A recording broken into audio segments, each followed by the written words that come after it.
He is Washington Redskin cornerback Josh Norman. How you doing, Josh? Hey, how you guys doing? We're fine. Where have we found you? Where have we found you? Where are you? Thank you. Where are you? We always know where we find you. Where are you? Did you just buy like a coffee or something? Where did we catch you?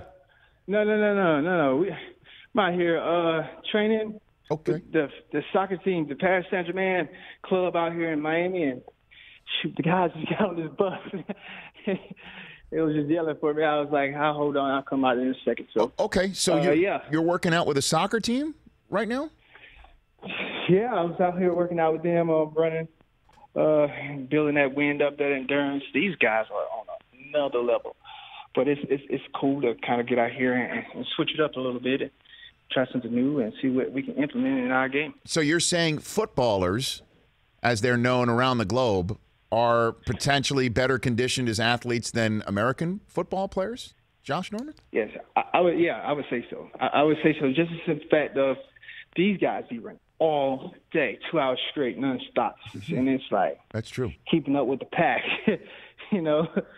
They got the little weak bird in the back, just struggling to keep up. But then, you know, he got that heart is beating. It ain't beating Kool-Aid, and can catch up to those guys and try to hold in there as best as we can. But this humidity is another level out here, so I see why they come out here and train. So you're spending your last remaining days before you go to training camp in South Florida working out? Is that what are you doing over the next couple days before you have to report to Redskins Park, Josh? Well, I'll be working out here, training these guys, and I got a personal trainer.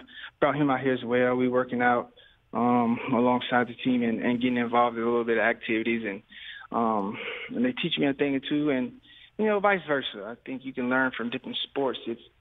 You always want to work on your craft and seeing what you can get better in. If you're just thinking it's just football America, it's different because me being a cornerback and I always work on my feet, and if I can steal a note or two from Cavani or Dia Maria or someone like that, nice. Or Daniel Alves, who's out here, can show me a thing or two, shoot, I could probably take it back and use it on the football field that we play on. Okay, so. Josh Norman, the Washington Redskins, joining me here on the show. May I run through a few recent days' headlines with you, Josh Norman, and get your 2 cents on these subjects? Is that okay? Well, I'm pretty sure Rich, you always love to do that. No, hold on a minute. No, but you always have an interesting take. That's why one of the many reasons I love chatting with you, and you never BS me, Josh Norman. You never do that. I never BS you at all. Rich. Okay, I know that. Why would I do such a thing? Why? I know, because we're tight like that. I know, man. The truth sets your people free, and it seems that you tell too much of the truth, then people have a notion to call you out for things that not the truth. But I live in a fact-based world, Josh. You know what I mean? Exactly. And there's a lot of fantasy people out there that live in a fairy tale land, and it's just like, oh, wow, open your eyes. Mm-hmm. All right, so let's start off, if you don't mind, in your former place of business in Carolina, which let go Dave Gettleman, the general manager. We noticed your Twitter account with a couple of emojis. Brockman, what were the emojis? The look at this emoji? Yeah, he had the eyes and then the face. And then a retweet of Stephen A. Going off about how Gettleman handled your contract negotiations. So what are, if you could put in your own words, your thoughts on Gettleman's firing in Carolina? I mean, I don't really have much of thought in, it's just the thinking of, if you're at that high of a level, why would you think of such a thing to do? Shoot, you go back from a Super Bowl contender team to not, and you wonder why. You look around and, it didn't just, bring that fire on the field. We brought a different element of chemistry in the locker room that brought, guys together, and shoot, little sticky Steve's over there. And it's just, take one of those parts out, since, you don't subscribe to those type of players. What do you think was going to happen in a way? Like, I mean, face those dogs in the NFC South over there, when they went up against those wide receivers. I knew that. Guys on the team knew that. I don't see why he wouldn't.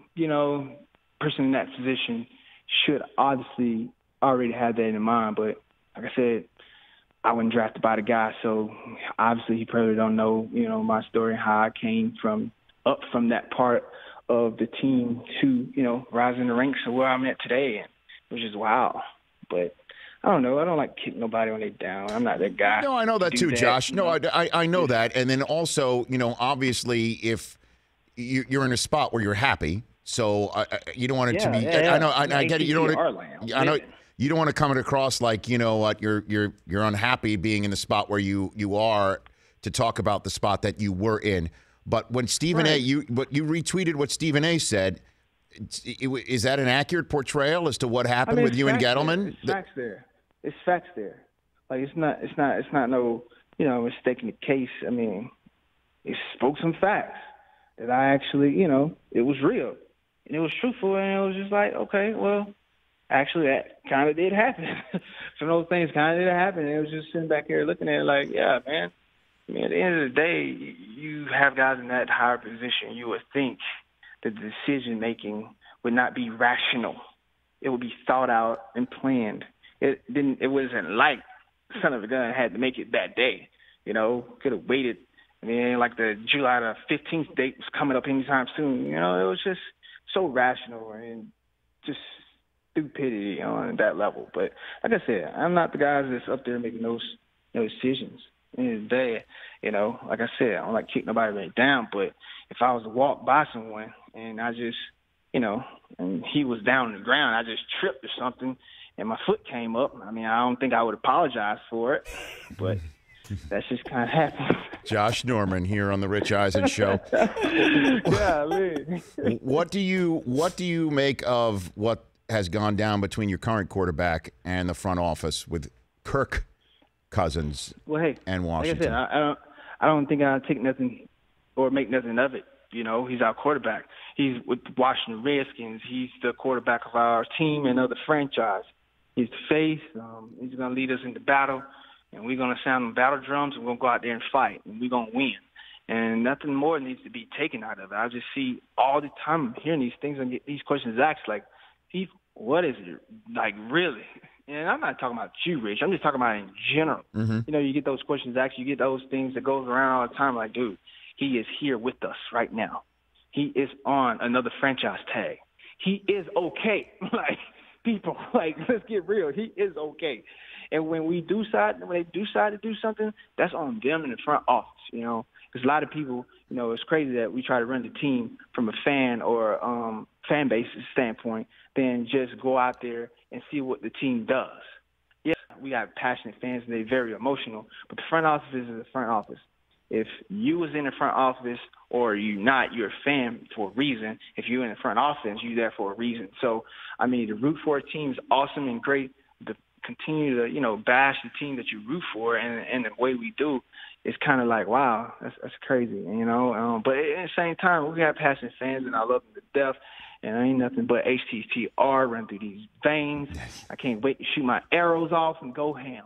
That's right. Now, in terms of that, Josh Norman, a couple more headlines to run by you here. Dak Prescott says that the Cowboys will win the NFC East. Landon Collins today from the Giants saying, I highly doubt that. They don't control the East. I give you the floor, sir.